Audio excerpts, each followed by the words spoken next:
Sobat Trend Hidup, balik lagi bareng gue di channel yang suka bahas realita kehidupan tanpa basa-basi.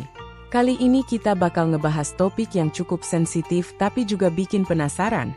Kenapa sih orang bisa tertarik sama yang namanya hubungan terlarang? Satu, sensasi melanggar aturan.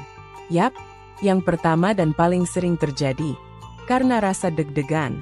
Hubungan yang dilarang itu kayak main petak umpet. Ada adrenalin, ada tantangan. Semakin dilarang, kadang malah makin menggoda. Otak manusia suka yang menantang, dan hubungan kayak gini ngasih sensasi yang beda dari biasanya. Dua, pelarian dari hubungan yang hambar. Banyak orang yang udah punya pasangan sah, tapi hubungan mereka datar, tanpa warna.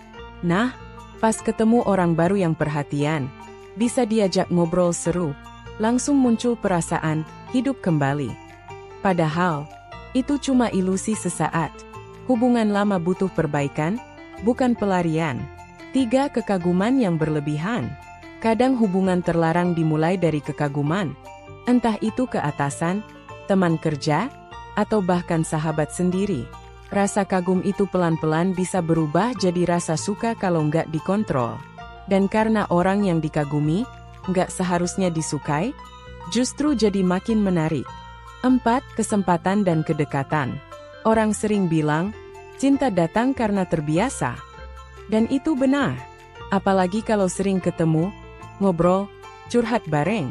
Tanpa sadar, kedekatan bisa berubah jadi rasa yang nggak seharusnya. Dari curhat masalah rumah tangga, tiba-tiba jadi saling butuh. 5. Kurangnya kendali diri. Ini alasan klasik tapi penting banget, kurang kontrol diri.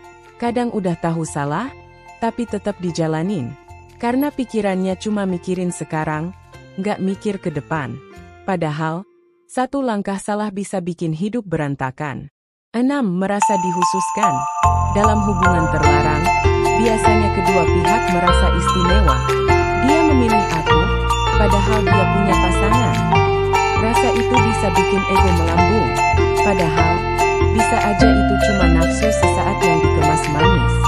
Jadi, kenapa harus hati-hati?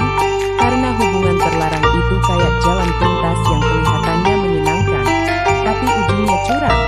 Banyak yang awalnya cuma iseng atau sekedar nyaman, berakhir dengan air mata, kehancuran rumah tangga, bahkan reputasi yang rusak. Penutup, Sobat Trend Hidup, tertarik boleh aja, itu manusiawi. Tapi apakah kita harus menuruti semua rasa? Jawabannya, nggak harus. Kita punya pilihan dan kendali.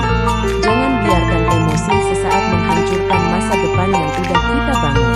Kalau kalian suka konten kayak gini, jangan lupa like, komen, dan subscribe. Yuk, sama-sama belajar dari realita dan hidup